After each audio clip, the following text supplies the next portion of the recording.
25% ቆጥበው 6 ወር እስከ 4 ሚሊዮን ብር እስከ 5 ሚሊዮን ብር ለመኪና መውሰድ ይችላሉ።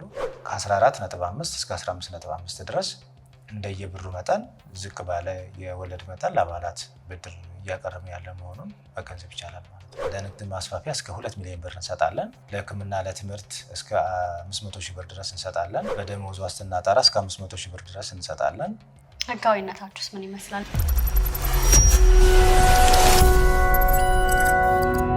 ለቤት መግዣ ለመኪና አሊያም ደግሞ ለንግድ ማስፋፊያ ገንዘብ አስፈልገውታል? እንግዲያውስ በዛሬው ፕሮግራማችን የተለያዩ የብድር አማራጮችን ያለምንም ማስያዣ የሚያገኙበትን ቦታ ለእናንተ ለተመልካቾቻችን የምጠቁማችሁና እስከ ፕሮግራማችን ፍጻሜ ድረስ አብራችሁን ቆዩ። የትም እንዳትሄዱ። ዛሬ እንግዲህ ብራይት ፊውቸር የተለያዩ የብድር አማራጮችን እየሰጠ መሆኑን ሰምተን ያላችሁ የብድር አማራጮች ለተመልካቾች ለማድረስ እዚህ ተገኝተናል እና እስኪ በመጀመሪያ ራስንና ድርጅታችሁን ከማስተዋወቅ እንጀምር። እሺ፣ ስሜ አለምነው ክንዴ ይባላለሁ። የብራይት ቁጠባና ብድር ዋና ስራ አስኪያጅ ሆኜ ነው እየሰራ ያለሁት። እንግዲህ ብራይት የተመሰረተው መጋቢት 5 2016 ዓ.ም ነው። ሲጀምር ወደ 243 አባላትን ይዞ 498 ሺህ ብር አካባቢ ካፒታል መነሻ ይዞ ነው በመንግስት ፍቃድ ይዞ ወደ ስራ የገባው። አሁን ላይ መነሻ ያድርግ እንጂ የደረሰበት ደረጃ እጅግ በጣም ከፍተኛ የሚባል በአጭር ጊዜ በጣም ትልቅ ስኬትን ያመጣ ቁጠባና ብድር ነው። አሁን ላይ ያለን ከ20 ሚሊዮን ብር በላይ ካፒታል ማሳካት የቻለ በአባላት ማፍራት ደረጃ ደግሞ ስንመለከት ኦልሞስት ወደ 2000 የሚጠጋ አባላትን ማፍራት የቻለ ቁጠባና ብድር ነው። አንድ አባል መሆን የሚፈልግ ሰው የመጀመሪያው የአዲስ አበባ መታወቂያ ያስፈልገዋል። 3900 ብር ያስፈልገዋል። ይሄም ሼር ይገዛል፣ መደበኛ ቁጠባ ይቆጥባል። እንዲሁም ለድርጅቱ ደግሞ የአገልግሎት ክፍያዎች ስላሉ በጥቅሉ የነዚህ ሁሉ 3900 ብር ብቻ ነው የሚያስፈልገው። በቀላሉ ወደ ብራይት መግባት እንዲያስችል ተደርጎ ዲዛይን የተደረገ ስለሆነ ነው። ከዚህ ባለፈ አንድ ሰው ቁጠባን መጀመሪያ መለማመድ አለበት። በስነ ልቦና ቆጥቤ መለወጥ አለብኝ የሚል ሀሳብ እንዲኖረው ስልጠናዎች ይሰጣሉ። አባል ከመሆኑ በፊት ደግሞ እንዲመጣ የሚያስችሉ በጣም ጥሩ የሆኑ ፕሮዳክቶች አሉ።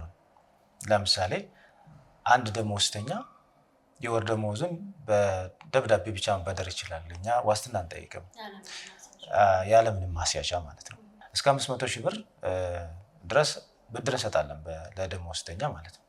ከዚህ ባለፈ ወጣቶች የራይድም ሆነ በሌላ መንገድ ተሽከርካሪ ገዝተው ከኛ ቆጥበው ተበድረው እንዲለወጡ እስከ 6 ሚሊዮን ብር ድረስ መጥተው ቆጥበው ተበድረው መስራትና መለወጥ ይችላሉ። በተጨማሪ ደግሞ እኛ ሰፖርት የምናደርገው ዜጎች ቤት እንዲኖራቸው ማስቻል ነው።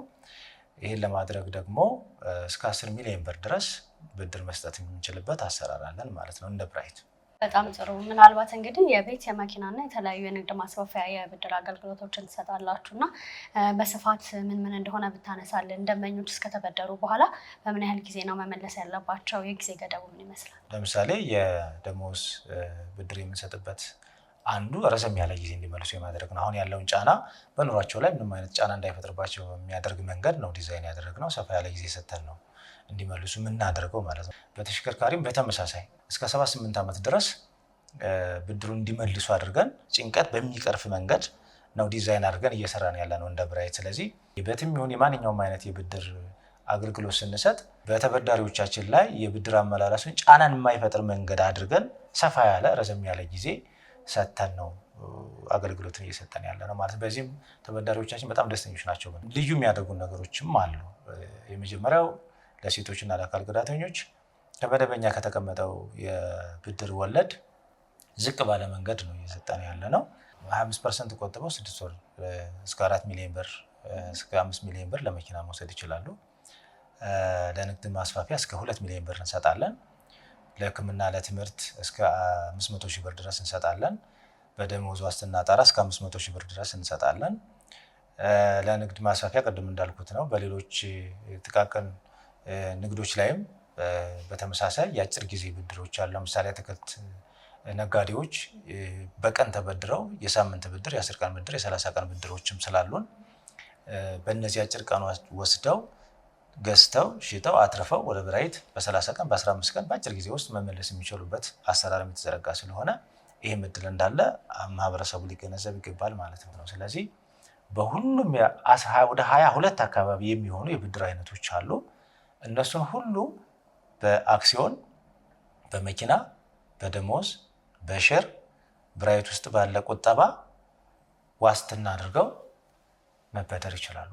በጣም ጥሩ። እንግዲህ ብዙ ደንበኞች ብር ከተበደሩ በኋላ ወይ ደግሞ ሊበደሩ ሲሉ የሚያሳስባቸው የወለዱ መጠን ነውና በምን ያህል መልኩ ነው ወለዱን ሬት የምታደርጉት እናንተ?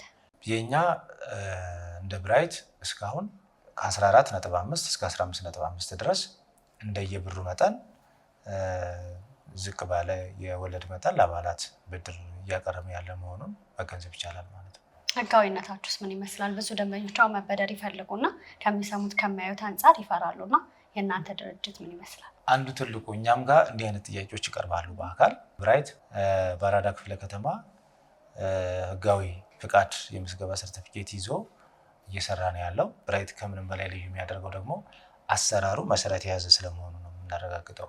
ይሄ ነው አንዱ ዋስትና፣ ይሄ ነው መመሪያን መሰረት ማድረግ። ጤናማ የሆነ ስራ ስለመኖሩ ደግሞ የሚያሳዩ የተበላሸ ብድር አለመኖሩ፣ የወረፋ ችግር አለመኖሩ፣ አቤቱታ ቅሬታ አለመኖሩ፣ እነዚህ በሙሉ ተደምረው ብራይትን ከሌላው ለየት የሚያደርገውና መተማመኛ ሊሆን የሚያስችል ነገር እንደሆነ እንዲረዱ ትፈልጋለሁ በዚህ አጋጣሚ። በጣም ጥሩ። ምናልባት ብድሩ ላይ ስናነሳ በደሞዝ ዋስትና እስከ 500 ሺህ ብር ታበድራላችሁና ሌሎች የመኪና የንግድ ማስፋፊያ ወይም ደግሞ የቤት ስንፈልግ ደግሞ ምንድነው ማስያዝ የሚጠበቅብን ነገር? ቤት አንድ ተበዳሪ ወደኛ ሲመጣ ወይ ቤት ኖሮት ካሽ ይፈልጋል፣ ካሽ እንሰጣለን ቤቱ ተገምቶ፣ ወይም ደግሞ የሌላ ቤተሰብ ቤት ካለው እሱን ማስያዣ አድርጎ በካሽ መስጠት እንችላለን። ወይም ደግሞ ራሱ ቤት ገዝቶ ከሆነ የሚገዛውን ቤት ኮላተራል አድርገን ብሩን እንሰጣለን ማለት ነው። ስለዚህ አንድ ቤትን እንኳን ብንወስድ በሶስት ነገሮች ትሪት ማድረግ እንችላለን ማለት ነው። መኪና በተመሳሳይ ነው። የቤተሰብ ማምጣት ይችላል። የራሱ የተበዳሪው መኪና ካለ ይችላል። ቀጣይ አሁን እኛ የምንገዛለት መኪናም ካለ እሱም ኮላተራል ሆኖ በሶስቱ መንገድ ከኛ በመኪና ብድር ማግኘት ይችላል ማለት ነው። ከዚህ ባለፈ የደሞዝም በተመሳሳይ አሁን የባንክ አክሲዮን ካለ የቤተሰብም የራሱም ካለ እሱን አሳግዶ እንደ ማንኛውም ንብረት ቋሚ ንብረት ከኛ ብድር መውሰድ ይችላል ማለት ነው። ይሄ የባንክ ብቻ ሳይሆን የማይክሮ ፋይናንስ ይቻላል። የኛ ተመሳሳይ ህብረት ስራ ማህበራትም አክሲዮን ካለ ይቻላል። የሪል ስቴት አክሲዮን ካለ ይቻላል። ሌሎችም ተቋማት አክሲዮኖች ካሉ ህጋዊ ሆነው እስከተገኙ ድረስ እነሱን አረጋግጠን ከኛ ዋስትና መሆን ይችላሉ። በጣም ጥሩ። እናንተ ጋር በትንሹ ሰዎች እንበደር ቢሉ ከስንት እስከ ስንት? ትንሹ ስንት ነው? ትልቁ ስንት ነው? የብድር ጣለሉ ከ5,000 እስከ 10 ሚሊዮን ብር ድረስ ሰው እንደየፍላጎቱና እንደየአቅሙ እንደየቅዱ መበደር ይችላል ማለት ነው።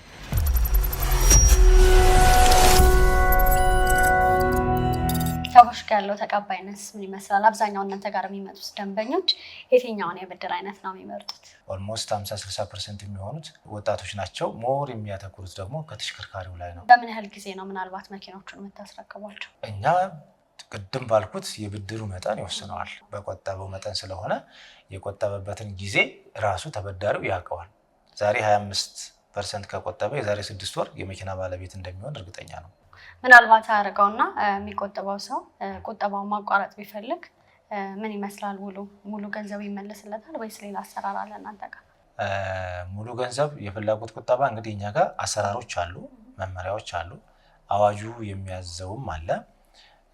አንድ አባል ሲገባ ሼር ይገዛል፣ የፍላጎት ቁጠባ ይቆጥባል፣ የመደበኛው ቁጠባ ይቆጥባል። ስለዚህ ምጥጥን የሚባል አለ፣ ሊቨሬጅ ሬሾ የሚባል አለ። በሱ ምጥጥን መሰረት ምዝገባዎች ይካሄዳሉ። ስለዚህ አንድ ሰው የፍላጎት ቁጠባ ቆጥቦ ከሆነ ጊዜ በኋላ ወጪ ሲጠይቅ የፍላጎት ቁጠባው እንደፈለገ ማድረግ ይችላል፣ ማስወጣት ይችላል፣ ቀንሶ ማስወጣት ይችላል። አይ እዛው ይቀጥል ብሎ ማስቀጠልም ይችላል። ሼር መውጣት አይችልም። ሼር 1 ዓመት በኋላ ነው መውጣት የሚችለው። ይሄ ሼር ሁለት ነገር አለው። አንደኛው የትርፍ ክፍፍል ማድረጊያ ስለሆነ ነው። የትርፍ ክፍፍል ያደርጋል። ከጉባኤ ኦዲት ከተደረገ በኋላ አንድ አባል የትርፍ ተጠቃሚ መሆን አለበት። ይሄን አዋጁም ላይ በግልጽ የተቀመጠ ስለሆነ የብራይትም አሰራር ነው ማለት ነው። የሁሉም እንትን አሰራር ነው። ሁለተኛው አይበልና አንዳንድ ነገሮች እንኳን ቢፈጠር አባላት በራሳቸው አዋተው ነው ኮምፖንሴት ማድረግ የሚችሉት፣ ብራይትን ማስቀጠል የሚችሉት። ስለዚህ አንዳንድ ወደኋላ ነገር የሚያደርግ እንኳን ቢመጣ ኮንትሪቢዩት ማድረግ ይችላሉ ማለት ነው። ባላቸው የሼር መጠን ልክ ኮንትሪቢዩት አድርገው ብራይትን እንዲቀጥል ማድረግ ይችላሉ። ይሄ ለአሰራሩ ነው። እንደ ብራይት ግን ባለፈውም ወደ 5 ሚሊዮን ብር አካባቢ ግንቦት 2 ላይ የዲቪደንድ ክፍፍል አድርገናል፣ የትርፍ ክፍፍል አባላት አድርገናል ማለት ነው። ስለዚህ አትራፊ ነው። አሁን የ2018 ደግሞ ከዛ የበለጠ በ2 በ3 እጥፍ አድርጎ ለአባላት የትርፍ ክፍፍል የምናደርግበት ሁኔታ ነው ያለው። በነገራችን ላይ 35% ነው የትርፍ ክፍፍል ያደረግነው። ይሄ ምናልባትም በአንዳንድ ባንኮች ያልተደረገም ጭምር ነው። ስለዚህ ብራይት ምን ያክል እያደገ ስለመሆኑ ማሳያ አንዱ ይሄ ነው። ለአባላት ተጠቃሚነት የትርፍ ክፍፍል 35% አደረገ ማለት በጣም ሚራክል የሆነ አፈጻጸም ስለሆነ አባላት ይህን ያውቃሉ። በራሳችን ሚዲያ ኮሚኒኬሽን ላይ አይተውታል፣ በጉባኤ ማጽደቀውታል። ሌላው ማህበረሰብ ግን ይህን እንዲያውቀው እንፈልጋለን። ስለዚህ ሰዎች እጣ ብቻ ገዝተው የትርፍ ክፍፍል ተጠቃሚ መሆንም ይችላሉ ማለት ነው። የግድ ቁጣ እንደ አማራጭ ቁጠባና ብድሩ ላይ ብቻ ሳይሆን ሸር ገዝተውም ተጠቃሚ መሆን እንደሚችሉ በዚሁ አጋጣሚ ግንዛቤ እንፈልጋለን። በጣም ጥሩ። ያው እኛም ከነሳ ነው ውጭ ደግሞ ተጨማሪ ደንበኞች ሌላም ጥያቄ መጠየቅ ቢፈልጉ እንዲሁም ደግሞ መበደር ቢፈልጉ አድራሻችሁን በምን አማካኝነት ያገኛችኋል? በዚሁ አድራሻ የምትጠቅስልኝ። እንግዲህ ዋና መስሪያ ቤት ያለው 4 ኪሎ ንብ ባንክ ህንፃ 1ኛና 2ኛ ፎቅ ላይ ነው የምንገኘው። ጋርመንት ላይ አትክልት ተራ ፊት ለፊት ቤካሲ ህንፃ የሚባል 3ኛ ፎቅ ላይ እንገኛለን። ሀያት ወደ ጣፎ መስመር ከአደባባዩ ገባ ብሎ ኤኤቲ ህንፃ ላይ፣ ኮተቤ 02 ላይ የረር ህንፃ ላይ እንገኛለን። ስለዚህ በእነዚህ አካባቢ ያሉ በአቅራቢያቸው ሄደው ሙሉ የሆነ የብራይትን አገልግሎት ማግኘት ይችላሉ ማለት ነው። ስልክ ቁጥራችን 0960 40 11 11 ላይ መደወል ይችላሉ። ምናልባት የቴሌግራም ገጽ አለን ብራይት ሳኮ የሚል አርማው ያለበት፣ እሱ ላይ ደግሞ ጆይን አድርገው በየቀኑ የሚለቀቁትን መልእክቶች መከታተል ይችላሉ። ቲክታክም አለን በተመሳሳይ ብራይት ሳኮ 12 የሚል፣ እሱ ላይ ቢገቡ ሞር የኛም ፕሮዳክት ወደኋላ ያለውንም ወደፊት የምንለቅላቸውንም መከታተልም ማየት መገንዘብ ይችላሉ። መልካም፣ ስለነበረን ጊዜ እጅግ አድርጌ አመሰግናለሁ። መልካም ቀን። በጣም አመሰግናለሁ። ውድ የኢቲ ማርኬት ተመልካቾቻችን ብራይት ኃላፊነቱ የተወሰነ የግል ማህበር ተገኝተን ያላቸው የተለያዩ የብድር አማራጮች ለእናንተ ለውድ ተመልካቾቻችን እያደረስናችሁ ቆይታ አድርገን ነበር። እስኪ እናንተ የትኛውን የብድር አማራጮች መረጣችሁ? ኮሜንት ሴክሽን ላይ አስቀምጡልን። በሌላ ፕሮግራም እስከምንገናኝ ድረስ መልካም ጊዜ ሆነላችሁ። ጤና ይስጥልን።